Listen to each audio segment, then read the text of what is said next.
But Jack Spirko is more important than I am, and is an author, and is best known as the host of the now 10 years running Survival Podcast with the ears of over 150,000 daily listeners. Jack teaches folks critical thinking and how to be self-sufficient and self-reliant. And these things include, but are not limited to, gardening and food storage, cryptocurrencies, finances and investing, raising small livestock, home energy sources, and even history. I got a history lesson last time I listened to a podcast. All to convey confidence and techniques for carving out and keeping your own individual liberty. Please join me in welcoming Jack Spirko. Jack.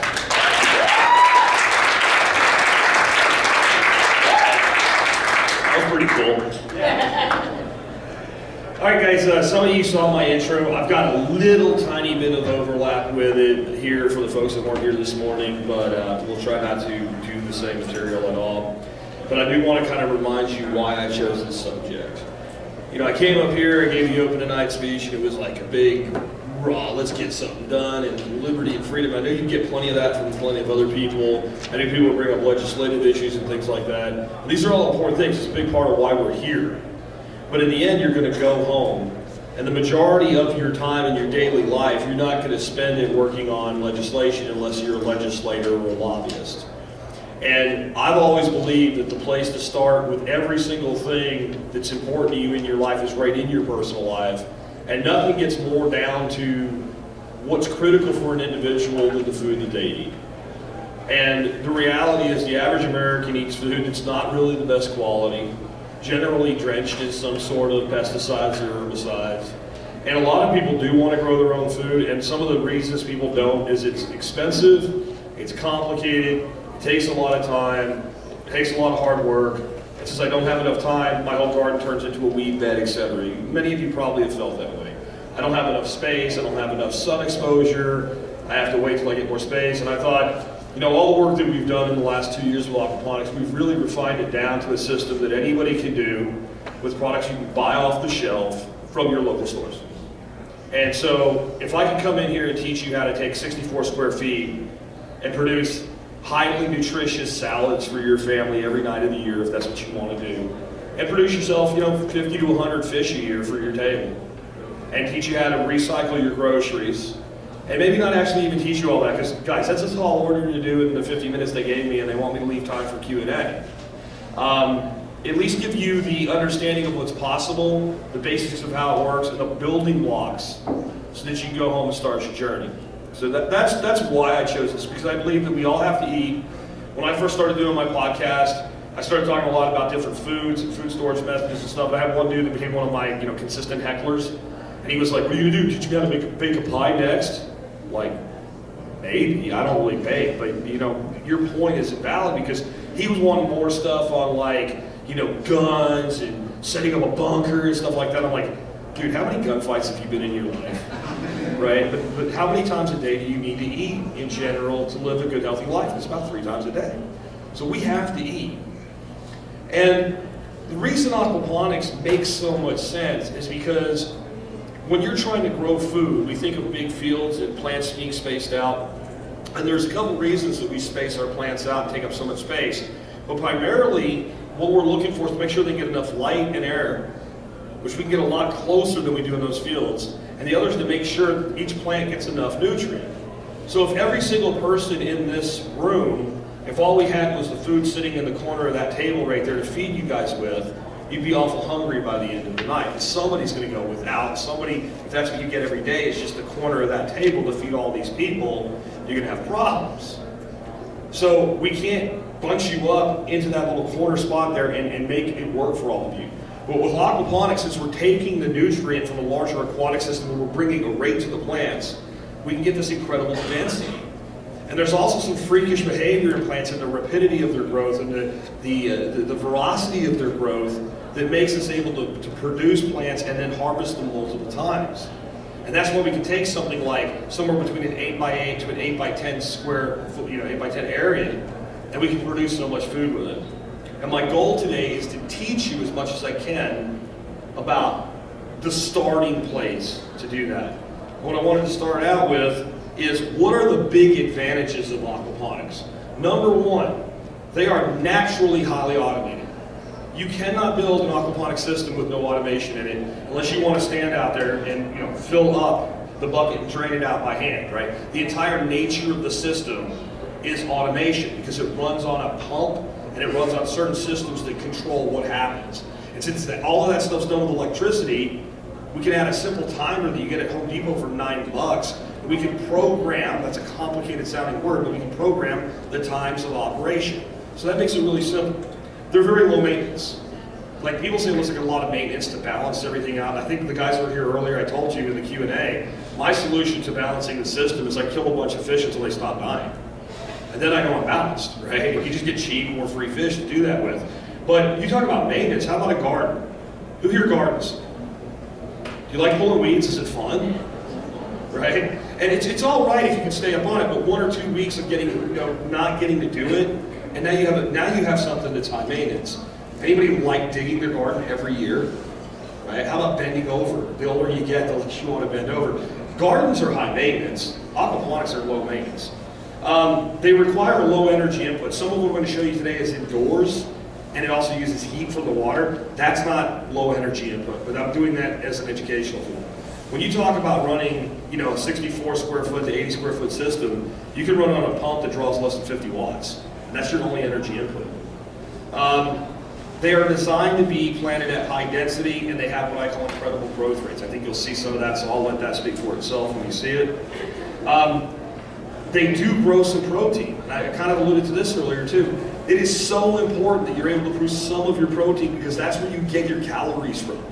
How much calories do you think is in a big bowl of lettuce, right? It's nutritious, it's nutrient, but it's not heavily caloric. And the way we get caloric calories from vegetative matter is through carbohydrates.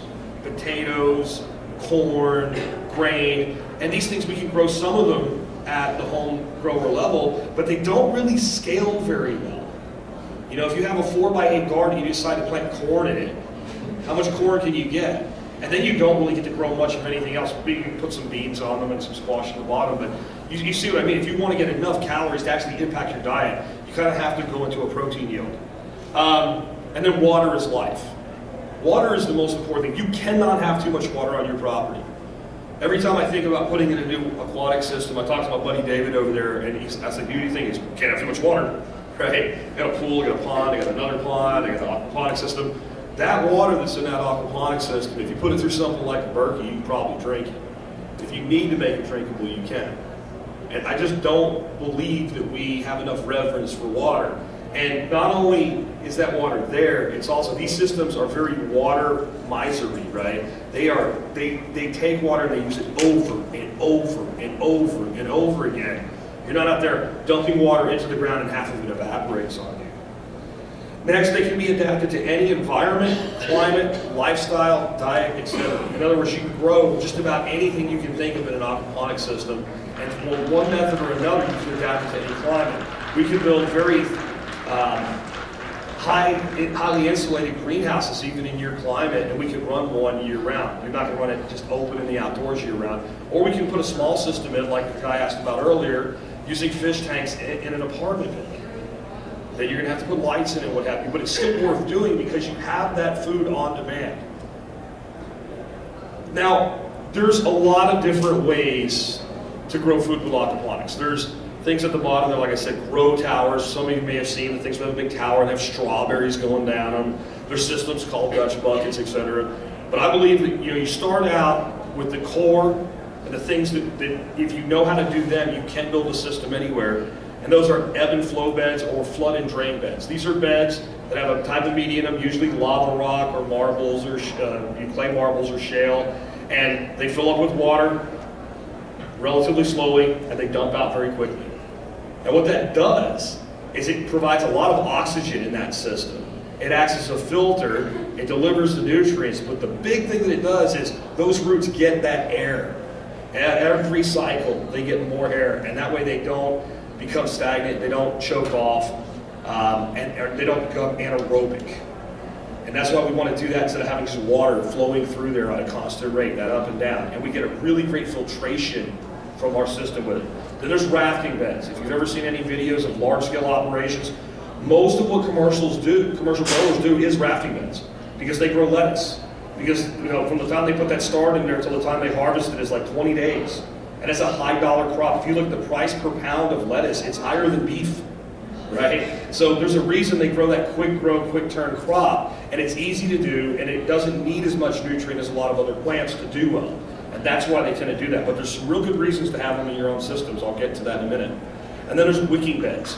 Wicking beds are simply beds where we have soil, we have water on the bottom, the water wicks up into the soil, and lots of people have probably, anybody here ever build a wicking bed that had nothing to do with aquaponics? Just build a wicking, well, I got one, right? You can build an aquaponics wicking bed. If you know how to build a wicking bed, it doesn't matter, do it anywhere. But we can grow in soil. And that opens up, what can you grow with aquaponics? Anything that you can grow in soil, you can grow with aquaponics. I don't know many things that grow without soil, maybe air plants or whatever, and then you don't need a system, right? So you can grow anything with them. And again, there's these other ones, but again, condensing this into 50 minutes, there'd be really a difficulty in me getting to them all. So let's start out with an ebb and flow bed. I was worried about this one because this is the most complicated one to explain because everybody thinks it's complicated, even though it's not, okay? And I was worried about how I was going to explain this, and I do believe in synchronicity because the day before I finished this up, a listener sent me an animated GIF you're about to see that shows one working in a transparent plexiglass so you can see the inside and the outside. So we're going to show you that in a second. So if you're not following this, it'll make sense. All this is, again, is a bed full of media, something that drains quickly and provides a place to hold the plants and let them grow. And then we have what's called a Bell Siphon. That's that guy right there. That's a Bell Siphon. And that's a stand-up pipe right there. And that water will fill up to the top of that stand-up pipe and it will begin to overflow. Now, to make this simple for yourself, just imagine that this piece that's over the top of it right here is gone. It's not there. It's that easy to understand. You have a pipe, water fills up to a point and starts flowing out of it, and that sets the level. Right? That's it. We put that siphon over top of it, and what happens is when it starts going over there, it builds up negative pressure, just like when you were a little kid, you stuck your straw in a drink, you put your thumb over it, you lifted it up out of there, held the water in it, you held it over your little brother's head and dumped it on him, right? That's all it is. Except the difference is, instead of the thumb being up here on the top, there's no way for air to get out until you get to the bottom, there's a little hole down here. And when that water gets to that hole on the bottom on the outside piece, a little bit of air gets in there, boop, you let go of it, and then it stops coming out here, and then the water fills back up. So the water fills up, drops down, slow up, fast down. That's the whole thing. This is one of my ebb and flow beds. This is the one that's being run indoors right now, just to kind of give you a view of what they look like. The Bell Siphon is sitting right there, hidden by all that watercress, and that's just sitting on top of the tank. I'll show you the tanks in a bit. Got media in there. It's just a basic ebb and flow bed built out of a 50-gallon Rubbermaid stock tank. This is the diagram. This was what I was dreading trying to explain because it looks complicated. It's really not. But again, this is the pipe that the water fills up to. This sets the level. Water flows out. You have a break there. This guy on the outside, that's called a media excluder. That means it keeps rocks from getting into your shit and making you unhappy. That's all that means. Some people say you don't need one of these. Those people are wrong. And if you ever accidentally pull this out, you will hate yourself, and you will want to punch yourself in the face, and you'll probably end up digging all the media out of your bed to fix it because it's worth doing at that point. So that's a lot when you're talking about a 50-gallon bed. So don't pull your media excluder out. I'm going to go to this next slide here, and you're going to see this is basically a plexiglass model of a Bell Siphon. And you'll see exactly, now you can see the inside, what's going on. Here the water hits the top, it triggers the siphon, boom, see that water coming out, the water's going down and up inside there. It gets down to the bottom, it's gonna hit the break point, boom, air goes in, boom, fills back up. And there's kind of an animation of the same thing. And I'm really grateful to the person that sent this to me, because this explains exactly what's going on there. I believe that we should be teaching children to build these in like 2nd grade in school. Once you know how to do this, remember I talked about pattern recognition during my keynote? You see this pattern and you're able to figure out different things to do with it. David over here has a project they did out in West Texas. I probably won't get it exactly right, but they had a huge water tower and they needed to spread water way out on a field. They put a Bell Siphon in a giant water tower. And they had a pump running up into it, and it would fill up, and once a day it would trigger a massive Bell Siphon. and throw water out on a field, hundreds of yards. This same technology. But yet we don't teach our children how to do this. So, those of you that are scared to do this, I'm going to challenge you to go teach your kids how to do it, so you're going to have to learn. Because I'm going to tell you, everything you think is spooky about doing this or complicated isn't. And a 13-year-old kid on YouTube will show you how to build one, and when you first make one, you'll find little reasons it doesn't work, and you'll play with it. And once you get it to work, you'll be building these things everywhere. You'll have Bell Siphons on top of the shower and be taking a shower under your plants or something like that, because it's just that much fun. So, here's why I think everybody should have an ebb and flow bed. If you don't even have a true aquaponics system, if you're just a gardener or a permaculturalist and you're growing trees, you should set up some little tank somewhere with an ebb and flow bed in it, because you can make plants with one. You take cuttings, you put them in an ebb and flow bed, and you let them just sit there, and they put roots on like you wouldn't believe. I've done goji cuttings, little cut off a goji plant this big, stick it in an ebb and flow bed, and in like 4 days it's got roots like that long. Those plants cost $10 to $20 in a catalog. And the ones they send you suck. They're always sad, they always die. You buy like 10, like 4 live. We'll buy 5, get 1 to live, and then make hundreds of them if that's what you want to grow. And that's just one example. And I'll show you in a little bit some of the root growth is just insane. Another thing is certain plants just explode in them. You'll find the reason we use different beds is certain plants do better in different environments. But like cucumbers, I was picking like 4 cucumbers a day this summer, and big ones, like this big, and perfectly straight because they were hanging from the greenhouse top. And 4 every day. I had 1 plant in 1 bed, because it's a plant that loves that environment. Tomatoes do really well in that environment. Peppers, they're okay. They like wicking beds more, right? They allow you to recycle food. This is like the coolest thing, right? You go out, you buy a head of celery, you pull instead of just cutting the bottom off, pull the outside off, leave that little celery heart in there, you stick it in that bed. I have one that I put into a bed almost 2 years ago now. I'm still cutting celery off of it. So I bought celery once, I cut celery for 2 years. You do that with lettuce. Green onions, I haven't even stopped calling it recycling green onions, because when we do buy green onions, I immediately take them out and just put them in my ebb and flow bed, because they'll stay in there fresh forever, and if I forget about them in my drawer, by the end of next week they're all nasty and they're sad looking. But if I forget about them for a week in the ebb and flow bed, they grow like 6 inches. And then when I cut them, I just cut them off and leave the head in there, and it grows back again. We'll see some more examples of stuff like that in a minute. They provide amazing filtration. Because that water is going up and down, you're getting 2 filters each cycle. You're getting a filter when you come up, and you're getting a filter when you come down. So they're great for the health of the system. So I think if you build a system, you should put one in it, even if you're not going to grow a lot with it, just for the filtration. If nothing else, grow mint in one. I love growing mint. We always have mint. Mint tea, mint to give away, whatever. You take mint, you dry it out, throw it back, call it tea, give it as a gift, right? People are happy. All you do is pull the weed out, and give it away. And the big thing about mint is it will handle, until you get to, you guys, into your really, really deep winters, it'll make it, and usually there'll be enough roots alive that are viable that it'll come back next year. And it's a great filter plant, and it doesn't need much. So if you have kind of an area that's stingy on your sunlight, but you can cram 1 extra ebb and flow bed into a place that's kind of shaded, mint will do fantastic in there. Then the next one is what we call deep water culture or rafting. So in this, these are not my diagrams because I can't do graphics, so I just steal other people's stuff. If I knew where this came from, I would tell you. You have a fish tank, we have a pump. In this diagram, they have a filter. I don't have a filter like that, but I didn't know how to take it out. All you're getting at is we're pumping water out of the fish tank, it's running through another tank, and something in this tank is going to set a level. And again, I would just say, like I explained the Bell Siphon, you just have a pipe, a stand-up pipe, whatever level you set that pipe at, that's your overflow. So you have water constantly flowing through these systems. And then we just have plants, like lettuces and leaf crops would do best, and some type of a floating raft. You know when we build our rafts out, and people are like, well, did you find like an aquaponics certified raft? No, we get foam board insulation from Home Depot. Cut it to fit in the tank with a razor knife, get a 2 7/8 inch hole saw, drill holes in it, and get 3-inch pots, net pots, and drop them in it, and throw our plants in there.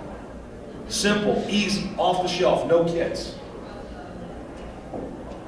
So I've talked about root growth. This is what deep water culture does with roots. Check this, look at the size of this plant. It's almost, I would actually tell you it probably is an equivalent root mass, because this is a lot less dense than this. If you weighed this and this, you're gonna have almost as much weight in your roots as you have in your plants. And if you really want this to explode, put some oxygen underneath it, just a little bubbler. And I don't know what it does, but they go crazy. These also kind of act like solid filters in your system. There's certain plants we grow that when you pull this out, it's just covered with like the solids you're trying to get out of your system, so now you don't use a solid separator.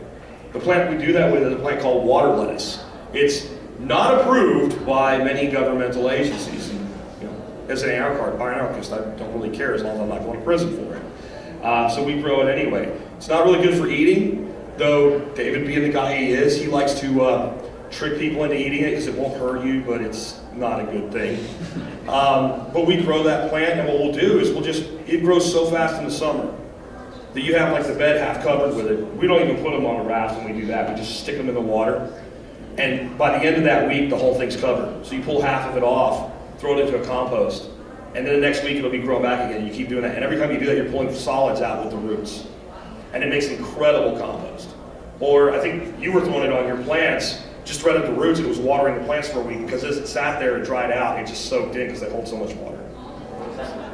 Water lettuce. I don't know the scientific name for it, but look for, like, if you want to know the best water plants to grow, go to, like, especially southern states, their websites, and look for the banned water plants and grow those. They've literally given you a list. Water spinach is another one, Cancom, oh my God. We'll get to that later. Best uses for rafting beds. Growing leaf crops like lettuces and spinaches and things like that. That's really all they're good for as far as production. But again, most commercial facilities, that's what they use for that speed. Rooting certain cuttings.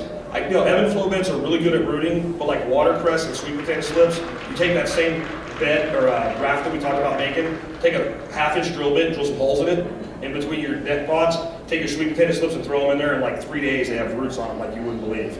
Watercress, I got watercress everywhere. You know where I got my watercress? I bought a plug of living watercress at Albertsons supermarket. I stuck it in one bed. I've got it, everywhere. And sometimes you let it go and it goes to seed, and next year you got little watercress plants coming up everywhere. You do no work. And has anybody ever realized that watercress is really good to eat, but it's just terrible at traveling? Like, have you ever seen good-looking fresh watercress in a refrigerator? You get one that's barely alive, you nurse it back to health, and you never have to do that again. Next up would be housing additional fish. I'm big on the fish thing. Like for instance, we took one of my rafting beds. We went out and caught a whole bunch of little bluegill sunfish about that big. We threw them in there. We fed them just enough to keep them alive. It's a bait tank. We go catfishing, go out, we need 50 today. Boom, boom, into the boat, into the live well. So we have our own bait tanks sitting out there. Isolation tanks for new fish, if you're bringing in out of the wild or something like that, or you got a sick fish you're trying to save. So we usually build them with a way to cut them off from the system and have our own internal little bitty pump recirculate to keep stuff alive, and that way we can create an isolation ward. Also getting more ebb and flow into the system. So the other thing, a little hack we'll do, we take a deep water bed, flip another thing around on top of it, and put an ebb and flow bed. So now instead of the water coming straight in, it goes into an ebb and flow bed. The ebb and flow bed dumps into the deep water bed. The deep water bed's a raft bed. Now we've increased our growth surface area by anything from 50 to 100%. And we've done no more work other than the initial construction, because that water had to go there anyway. So we're getting to a function stacking form there. And that's, kind of their best uses. Now my favorite beds are wicking beds. Now, again, I'm not a graphic artist. This is like a warm wicking bed, but it explains the same situation. Instead of having like this garden hose here, you have your water flowing in, and you have some sort of media down here. I use lava rock as my favorite. And then you have an overflow point, and that just goes back to your system, back to your fish tank. And then you have some sort of a divider here. This is to use a weed mat. Does everybody know what that is? That kind of black solar screen looking stuff you buy in the store. That works really good. I'll tell you what works even better. Perlite. That white popcorn foamy stuff that's in potting soil. Don't go do this at like the Home Depot or whatever, because they'll charge you out the brain for it, man. But if you go to like a garden center, you can get like a giant bag of perlite for like $16. So you put your rocks down, 2-inch layer of perlite, and throw your dirt in. Don't worry about it. I've dug them up 2 years later. They're stratified like the KT boundary. You know what that is, right? I mean, it just stays there. And because it's designed to absorb and hold water. So it's a perfect transfer mechanism to get the water from the rocks up into the soil. And we can play around with this overflow point. We can create ways that we can change it. My favorite way to do it is make it look like a Bell Siphon without the bell. Put a media excluder around it, pretend that's a pipe instead of a worm tunnel, and that pipe comes all the way, comes up here, and then your excluder's up here, and you can just change the height of that pipe. How do you change it? Put a coupler on it, dry fit. You're not trying to hold pressure here, you're just holding the overflow point. You want to add an inch, cut a 1-inch piece of pipe off, stick your hand down in the pipe, and now it's an inch higher. You want it 2 inches higher? Do that. You want it an inch lower? Pull the coupler off. Be careful, because if you pull too hard, and you pull it out, and it comes out of there, and you move your media excluder, you will hate your life.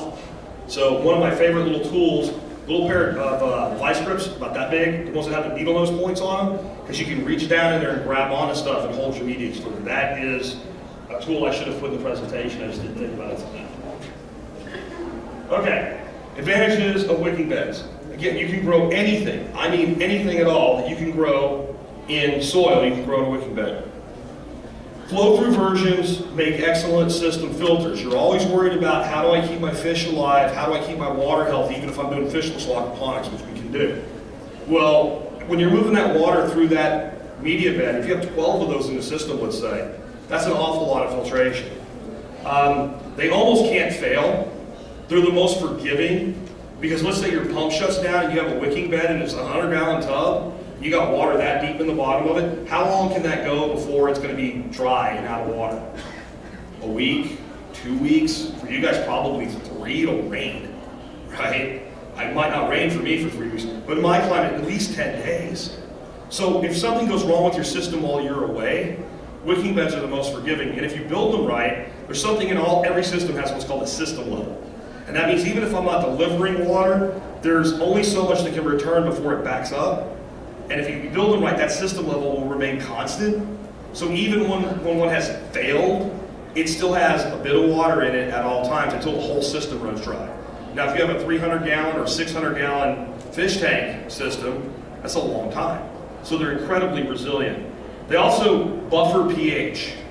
Now, has anybody ever grown one of those sacred plants? You know what I mean with the little, when we were talking about decriminalizing with Armani, those, right? Now, if you've ever looked at growing that stuff, one of the reasons that they say if you're a new grower to start with soil is because it's less critical to get your pH right for whatever you're growing, because soil's a natural pH buffer. Well, it doesn't just apply to the sacred herb, it applies to all plants. All plants have a pH that they would prefer to be in. And the closer you can get to it, the better. But the reality is when you build a soil-based ecosystem with living things in it, you don't kill them, over time you end up with different pHs stratified in the soil. And that plant will send roots down until it finds the stratified level that it's most happy with, and that's where it will do its lateral growth. So that doesn't happen with anything in aquaponics, in my opinion, except for wicking beds. They allow multiple crops, like let's say root crops, vine crops, conventional crops. We grew sweet potatoes. We grew vines over the top of the sweet potatoes down to where the quail were. The quail ate the sweet potatoes when they got to where they could reach them. Then they ate it off and it grew back more. And then I ate sweet potatoes. Does anybody know you can eat sweet potato greens? They're fantastic. So we had that yield. At the end of the year, we had the sweet potato yield. But they only took up like this much space of the bed because they were growing out. Put vines in the back, we grew spaghetti squash up the back. We still had the whole thing. We put 6 pepper plants in there. Then we put scarlet runner beans in there, and they went up the pepper plants up the top of the aviary. This is all in a 100-gallon tub that's about that big. And all of that stuff did fantastic because we're bringing it whatever it needs. And again, if we don't have enough fish in the system, if it's a wicking bed, we can just throw organic fertilizer on top of the soil. Shallow versions are great for microgreens. These little tubs. I have right now, I have daikon and sunflower microgreens growing. That's 7 days to a crop. Again, they can use organic fertilizer. You can grow root crops like carrots and radishes and beets in quantity. You can grow those root crops in ebb and flow beds. Not the best practice. Beets do actually really well. But if you want to grow a lot of carrot, it's pretty much the only way to do it with aquaponics. And they can, from a practical sense, infinitely scale. So everybody's always worried about balancing an aquaponics system. So if I have a 300-gallon tank, I can only put so many ebb and flow beds and so many fish in there before I don't have enough nutrient for the fish, and now the plants start to suffer. But if I have a wicking bed, and I put 1,000 of them, if I can do it with the pump and the space, and all I'm doing is running water through there, and all that water really is doing is encouraging the ecosystem and giving irrigation. And I can fertilize from the surface with organic fertilizer and compost and worms and stuff like that. then there's no limit to how much I can add onto my system. That's really nice because then with one small battery, and that's what you should think of your fish tank as a battery, we can scale the system almost infinitely using very little energy. Building blocks of the system. This is the stuff that really you should take a good look at. I bet you can find all of this locally. These three here are made by a company called Rubbermaid. I'm sure everybody knows who they are. They do make other sizes. These are the ones we found to be most practical. These 50-gallon tubs, these are, every ebb and flow bed that I build for the rest of my life is going to one of these until they stop making them. I mean, they are just the absolute best. They'll last longer than you. They're foam insulated, so they hold their shape. They are good at holding heat in and keeping cold in, depending on what you're trying to do with them. 100-gallon tanks. These are what we do with our wicking beds. So we'll fill them about right there with media. Then with that layer of perlite, we have our little stand-up. They already come pre-plumbed with a bulkhead, so that's nice. You just put your return line on there. By the way, a word on return lines. No one ever says, "I wish my return lines were smaller." I don't care what you use to bring water out with. Use the biggest return lines you can in your system, because that's where problems always happen when you don't get water to return fast enough. On some of my systems, I've gone as large as 2-inch, and in the future, I may go as large as 3. So go as big as you can with your return lines. And then these 300-gallon tanks. These have become really my favorite as a fish tank. Now we could take this guy right here and turn it sideways and put it right up there, and we have a system. Right there, a grow bed and a fish tank. That's that easy. You can go do that this weekend, or maybe next weekend, I guess, if you want to. We don't have to plumb anything down here, one pump in it. We have a grow bed, and we do that indoors, put some lights over it. You can grow a ton of food in there. I'll show you how much in a second. The last one, these have not been completely unproblematic, but they're such a good bang for a buck. I can't not show you these. These are concrete mixing trays. We get them from like Home Depot and Lowe's. And I've made ebb and flow beds with them. I've made flow through wicking beds with them. I've grown microgreens with them. What happens though over time is they start to bow out on the side. And when you're trying to especially do ebb and flow, you want everything level. So when you get one side level, the siphons become unreliable. The solution I've come up with, but not tried yet, is to put a piece of all thread through here with fender washers to hold those in. And then on the bottom, squirt down some liquid nails and get some Trex bolts and just screw straight through. And those are designed to hold water, and put a little silicone around them. That'll rigid up the bottom and rigid up the sides. But these are definitely worth playing around with your system because they're cheap. And they're great for adding little things to the system, like, remember I talked about ebb and flow over top of deep water? So if that's a deep water bed, you just pop a couple 2x4s across here and pop one of those up there. Now you've got ebb and flow and rafting in your system. Yeah, real quick, the prices on these: $65, $250, $12.98, and some $80. These are kind of the best bang, like dollar for the gallon that's out there. If you're not above this, I did it by accident, but I'll tell you the story anyway. I was trying to get a bunch of these for a workshop, and the lady at Tractor Supply said to grain check them, which meant I wasn't responsible to buy them, but they would order them if I did that. So I needed 4, and she said, just do 10, that way you'll make sure you get them. Okay. And I had them ordered somewhere else, and they came in first, so I went and bought the ones because I needed them now.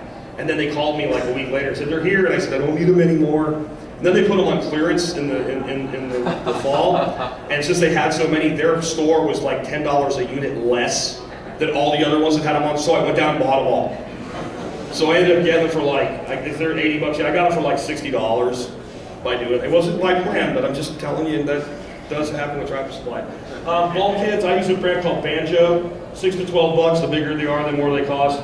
Lava rock, I really recommend you try to find a materials place where you can go get it by the truckload. $90 a yard for lava rock is cheap. You can build a lot with $90 worth of lava rock. I usually get 2 yards at a time. If you buy in the little bags at like Home Depot and Lowe's and what have you, it's twice as much. And you'll find that this is one of the biggest expenses in your system when you start it, when you do ebb and flow. This might cost you more than the container you put it in. So try to cut your costs on that. And then PVC, pipe fittings and valves. Price varies obviously, but our philosophy is pipe is free. Pipe is so cheap, it's free. Fittings are expensive. What that means, when you put a fitting into a system, if it will work dry fit, leave it dry fit. Let your buddy play with it, get sprayed in the face, it's fine. If it won't dry fit, when you put it in, don't try to make everything really tight. Leave space. If you have to reconfigure something, as long as there's no pipe sticking out, Get those ratcheting cutters, they're worth their weight in gold. Cut that fitting out and leave a little bit of pipe on it, and it can be re-glued back in and reused again.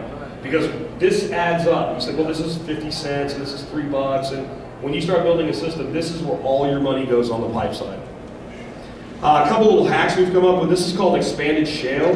A lot of people are using a bigger version of it, and they're filling the entire bed with it. We can't find it. This is really fine stuff. It's used in lawns to reduce irrigation requirements. It's very, very light. I know it looks like pea gravel. It's not. It's like expanded shale. It's kind of like a puffed up shale. Well, it's so easy to work with. You can dig down into it. It's not hard. Lava rock cuts with your hands. You try to pull it apart, it caves back in. So when you're planting in this stuff, it's just beautiful. Worms love to live in it. When you build these Ebb Flow Beds, go to Mr. Jim's worm farm, order 10,000 worms, throw them on top of the rocks, and watch them go into the rocks and disappear in like 5 minutes. The coolest thing you'll ever see. So the thing with this though is if you use this and you fill the whole bed with it, it will get gunked up and nasty. But if you fill the bed 2 inches from the top and set your water level there with lava rock and you cap it with this, then when you plant, you dig down just to the first bit of the lava rock, pull one of the big lava rocks out of the way, get your roots into the lava rock, and then close that up, and it's beautiful. You'll see some of it planted in just a minute. Even with that, there are times when it can get kind of gooked up where the water's being delivered in. The solution usually is we take this pipe and we put it down below there so it's the lava rock. Well, the problem with that is when we come out and look at our system, we can't tell if our flow rate is where it's supposed to be because sooner or later these things clog up. So what I started doing is take a piece of 2-inch pipe, put it all the way down in the system before you fill it, and then leave that little gap right there. So when you walk into your greenhouse or wherever you have your stuff, you can just check all your flow. And I do that with my my wicking beds now too. So when I walk through my aviary, I just go, that's good, okay, that one stopped, open the valve up and reset it. Because that'll be the number one thing that'll go wrong. And if you check it every couple days, it doesn't matter, no problem. I talked about recycling your groceries. So this is something that I planted about 15 days ago, if that now. This is just stuff left over. We learned about these baby beets to get in the grocery store. They sell them with the greens on them. Beet greens are awesome to eat. So I'll go buy a package of these. I cut all the greens off and leave a little bit left. Pop those in. These are green onion tips that we talked about earlier. These are green onions we talked about. This is pak choy cores.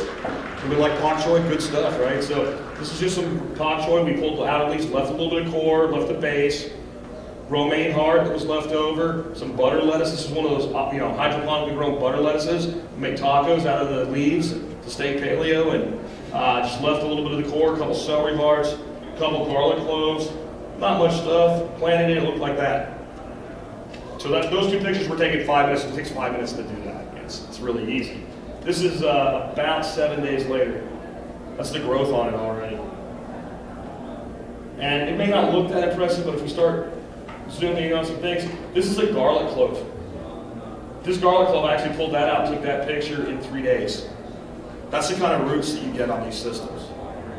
And the reason we grow those garlic cloves is eventually they send up these little green shoots. This will never really be a viable, it's not worth waiting for this to be a viable garlic bulb. So you just keep cutting these green shoots off and using them like chives. So you take that big old garlic bulb, it's all beautiful, it's got all those nice cloves on the outside. You know those little ones that are kind of just like a pain in the ass in the middle? You shove all those in your grow beds, you grow those out. They're not worth killing. And you have all that flavor you can use in your cooking, your salads. So look at the growth here already on this little clump of lettuce. You can see the growth on see that there? That's that garlic chive coming up, right there. That's 7 days. That's the growth you get on those cloves. You can see the celery starting to darken up and turn green. This is not the kind of celery that's like you put peanut butter on. When you don't blanch it and it starts growing out like this, it gets really rich and deep green. It's got huge flavor in it. It's great for sautés and cooking. It's fantastic. And again, it becomes perennial in these systems. A little bit of watercress going on right there. Over here, you can see, look at the growth on these beets already. Now that's 7 days. We have to take you indoors to show you a different example here. So in this example, this was planted about 10 days ago itself. So it's had about that much time to get going on. But it got planted a long time ago, so this is 30 days. That's 30 days of groceries that other people throw away. 30 days. It looks a little odd because of the special grow lights that are there. But just the density of that system. That's that same bed I showed you at the beginning. Let's take a look at, that's one of those heads of butter lettuce that we put the core in. I've never even seen one that big, and usually when they get that big, they start sending up, they go to seed, they start sending, it's not even getting close to that. We've pulled off of that plant at this point like 10 times. Gone out there and pulled 3 or 4 leaves off of it. It just keeps growing. It eventually will give up. You can't just do that to a head of lettuce forever, but again, you buy 1 head of lettuce, and you get 1 head of lettuce, I buy 1 head of lettuce, and I get 5. It's just simple economics. Take a look at that. That's one of those baby beets. That's the leaf line at 30 days. Cut that off, saute that with a little bit of bacon. Let's look at with bacon, right? Little watercress. This is one of those sad little plugs. I put one of those sad little plugs in here, and you can see it's just all through the whole system at this point. Because every time it starts to get really high, I cut little pieces off of it, put it in the water, little roots, and then plant it somewhere else in the bed. That's actually golden chard. This wasn't from the grocery store. This had been outside, and the pests had just eaten it down to nothing. It had just a little root core. I stuck that in there. That's what it looks like in 30 days. This is that tot soy, or a pak choy. I'm sorry, pak choy. Those little pak choy cores. This is what they look like in 30 days. And it is starting to go to seed. You see that there, right? With lettuce, that means it's going to get bitter and stuff. Well, pak choy is a brassica. This is basically like little tiny baby broccolinis in there, right? Little broccolis. So we'll cut that all off. Guess what? It'll grow back. And then I'll cut it off again, and it'll grow back, and about that, and it'll be like, I'm tired, and I'll yank it out and throw it to the quail and the chickens, and I'll put something else in there. And again, you got watercress going just everywhere through it. Look at the growth on the green onions. This is that watercress. This is that sad, horrible watercress from the store. I see people telling me that aquaponics doesn't produce enough, mineral-rich nutrient in the system. Tell me, how does that plant grow like that in a 45-degree garage, under 45-watt, sad little cheap $20 grow lights, if it's nutrient deficient? And the answer is it doesn't. How can this be nutrient deficient when it's growing in lava rock that gardeners go and pay big money for a lot of sand to dump in their garden to add nutrients to their garden? And fish are living in this system and doing their thing. Here's another, I put this one in just to see the density. Again, this is growing in under cheap grow lights. These are not high-end grow lights. These are Kingbo 45 watts, which are really 30 watt, $29 grow lights that's doing this. And again, in my garage, and I know it doesn't get as cold where I live as you do, but we've had a cold winter. The average temperature in this room has been 45 degrees. I want to talk about, so what's the cost? So, in a system like this, these 50-gallon tanks, I love these. That's about 65 bucks a piece. And a 300-gallon tank, at about again $250 a piece.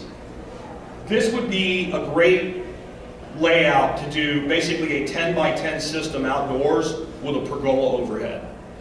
When I showed you the other one, you saw there was 4x4s laying there. So we take the 4x4s, we just lay 2 back here and 2 up back here. We have an 8-foot reach. If we do 8-foot 4x4s, we do 10. They're plenty strong to hold that. And then these just sit. We can sit them 2 by 2, 2 back here and 2 up here. Now we've got 4 grow beds.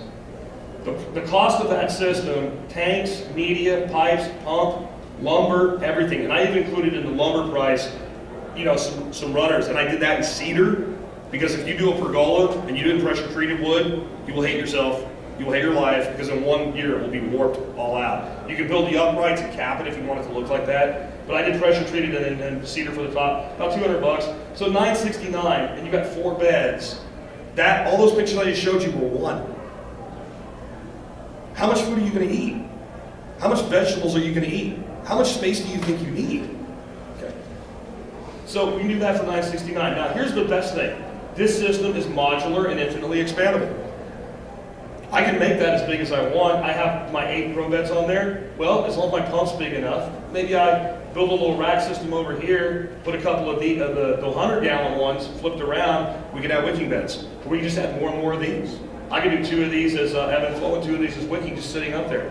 I can make that as big as I want. Let's say you make it really big and you want more fish and more water. Get another one of these tanks, sit it next to it, as long as you got it on a level surface, plumb the bottoms, the bulkhead's already there, now you have a 600-gallon system.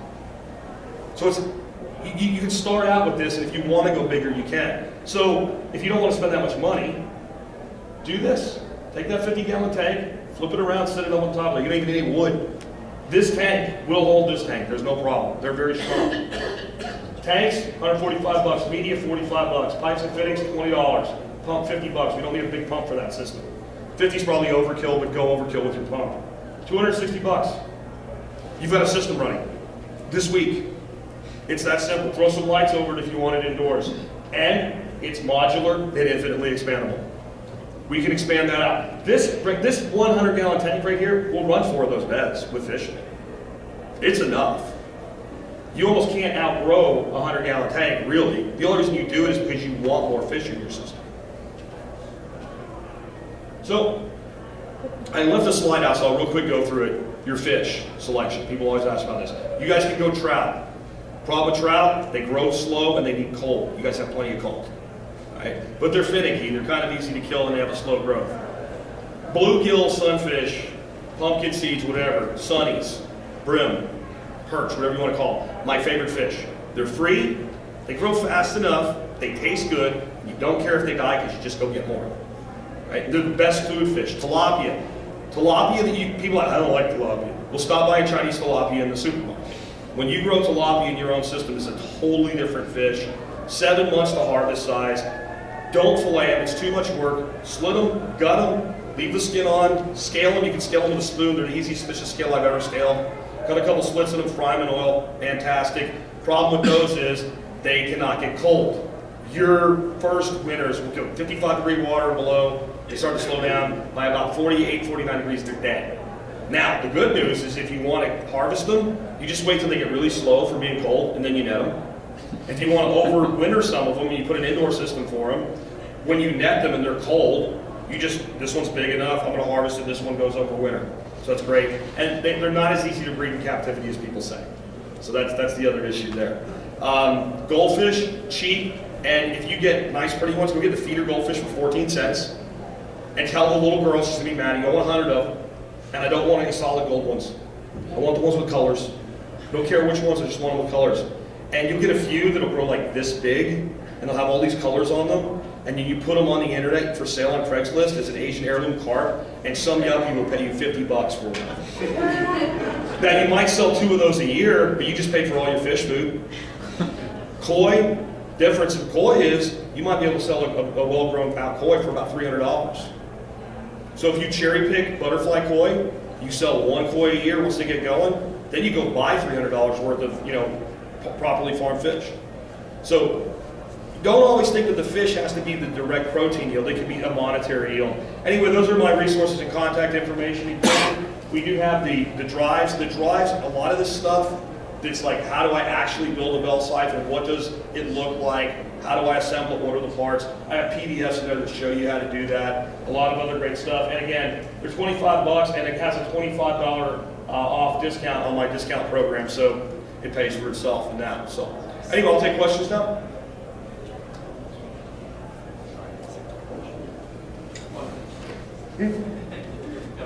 I got 1 minute. We'll take questions. What are you feeding the fish? You got to come to the mic so that they get you on that. You can do. What's that?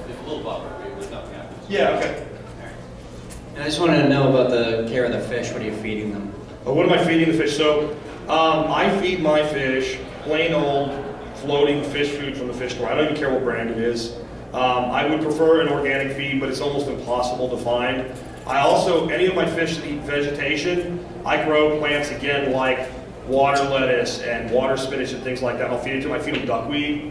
We'll set one bed up that throws nothing but duckweed, pull half of it out, throw it in the tank, they eat it, in a week it comes back and feed it again. So, and there's times when I don't feed them. I don't feed them right now, it's cold, they're not very active, they just don't eat much.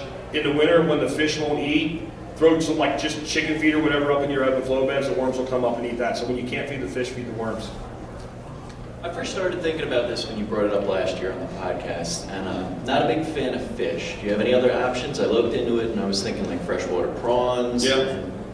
Do you think that would work? You can do like prawns or freshwater shrimp or whatever. The thing is they get big and they get very aggressive and they fight each other. David grows them, they get like little bitty feeder ones that are this big, they end up like this long. But he said he's seen them like in a fish tank and they get these like little thin lobster claws that don't look that bad, they're pretty bad. Like a fish one's by this big and it just like cuts it in half, and they'll fight each other. So you're limited on how many. I have an idea that I haven't tested yet, and that is to get a whole bunch of PVC pipe and basically build a series of tubes. Like remember the internet full of tubes, right? I got like a series of tubes, maybe 2-inch, and set it down in there so it's like an apartment, so everybody can get their own little place to just sit in there and not see each other. But the easiest thing if you want to do fishless. Just don't put anything alive in there. Get a gallon of carrot juice and dump it in there. Get some liquid kelp and throw it in there. And anything that you think is missing in your system, let's say it's calcium or magnesium, whatever, get it, an organic chelated version of that, just dump it in, it goes through everything. So if you don't want to mess with fish, then the other side is, like, I'd be really tempted if I wasn't wanting to eat fish to do the koi and goldfish thing and sell them to yuppies. And again, they're cheap, so if they die, get some new ones. And if your fish die, I said this earlier, but if your fish die, you have wicking beds, just take you get your pepper plant growing, just take your fingers and pull the soil, like it's beautiful soil, because you've never been anything but beautiful soil. And then fish goes in there like a fertilizer spike, just like the Indians, cover them up, go on a flat point.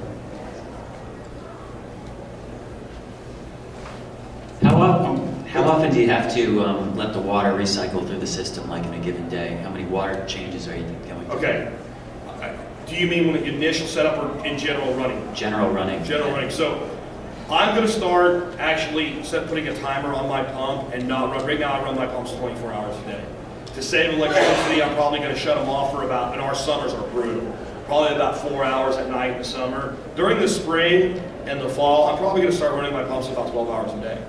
So, but you won't know until you try it. You just have to pay attention to things, and maybe you actually break the test kit out. Is this having any effect on water quality? To me, you look at your fish tell you when they're stressed. But in traditional systems, they're run nonstop. Now the thing is, it's not as much energy as you'd think. I have a pretty good sized pump. I recommend for larger systems a pump called a Lanche, L-A-N-C-H-E, dirty water pump. Dirty water pump is basically a pump with a garbage disposal on the bottom of it. So any kind of solids that matter, they get in there and they get chopped up. Sooner or later, one of your little fish will find its way into your solid separator, and he'll go in there and get shot out. It's awesome. But that pump I thought would be pretty high draw. When I hooked up a kilowatt to it, it was pulling like 85 watts. I mean, that's not that much. Does that answer what you were asking? Yeah, kind of, except does that mean that, like, is there a certain number of times that you need to kind of drain the bed and then refill it in a given day in order to have it working properly? See, it doesn't work that way. It does that itself. You have a constant flow of water into it, and when that water hits that level, it drains. And when the water hits that level, it drains. Whatever that is fine. You don't have to worry about that. You're going to have to, the thing you do with ebb and flow that makes it a little bit fussy till you get it dialed in, is you have to have that water running fast enough that when it fills up, it's running fast enough to trigger that siphon and make it go. If you turn it on trickle, it'll never go. Then the other side is it has to be also slow enough that it can break at the bottom. If you turn it on full tilt more, it'll never break. But that's why you just use a cheap little inline valve, and you just play with that. Whenever you get it balanced, you're good. Does that make sense? Yeah. And do you ever have to go in and clean out the beds once you fill them with the lava rock? Or No, I've never cleaned out a bed in my life. Absolutely not. That's what worms are for. And I was serious about that. Mr. Jim's Worm Farm, get 10,000 of the red wrigglers, basically the compost worms, and it's like this nasty, rough, lava rock. And you think, no worm's going to go in there. You throw this massive worms up there, and and then they're happy, and they go through the whole system. And so that keeps your stuff cleaned out. Occasionally you might get root bound, like a tomato might go nuts, and you might have to pull that out, and you might have to rebuild that little pocket, but in general, no. Okay. Maybe one more and then I'll stop hogging the mic. What was I going to ask? Sorry, I've just lost it. Get behind. Hi, that is really lovely. I've been eating a lot of leeks and green onions lately, and I just threw a couple in a flower pot. And Yeah. I don't know how long that will last without additional nutrients, but like, I was thinking for indoors, not everybody has that much space in something inside, and then I worry about the humidity in the house versus garage. So, is there like something you'd recommend for a smaller Sure. scale system if you wanted to just try it out inside, figuring a few Yeah, I would use just a regular aquarium fish tank, and you're just going to want to make sure it's lower in the system. So one of the really great projects I've never done yet, on Amazon, I can't remember the name of the company, but if you put double fish tank stand on Amazon, you'll find these little metal tanks. They sell for about $80, and they come in sizes from like 29 to 75 gallons. And so you put your tank on the bottom of that, and then it's got a place for another tank. And instead of putting a tank there, that would be where you put your trays. So you could have a system this big. And a big part of that is not buying kits. That's something that somehow a slide got left out of that presentation. There's a lot of kits like that. And then they're expensive, you know, like a kit to do that is like $800 for this little grow space that's this big and some cheap lights, and you wonder why. The reason is that when you come up with an idea for a product, you want to make just a plastic box, right? Okay, there's a cost in designing, injection molding, all of that stuff. When you use an off-the-shelf product that works for something else, whatever the cost of development was in that, the cost of development of a glass fish tank was absorbed 25, probably 100 years ago. The cost of development of those Rubbermaid tubs was absorbed 50 years ago. So you don't have to pay for that, and that's why the off-the-shelf stuff works. But I would use fish tanks, and you can either, if you're handy, you can build a stand. But the reason I like those ones, I have one in my office. There's a 55-gallon, full of water actual fish tank with fish swimming around in there. 55 gallons of water is heavy. If it's going to hold that, then whatever you're going to do from a grow bed standpoint, it's not going to have a problem because your dirt, your soil, your rocks always less than pure water. Okay? What's that? I don't think we have time. No? Well, you can keep going out. Okay. All right.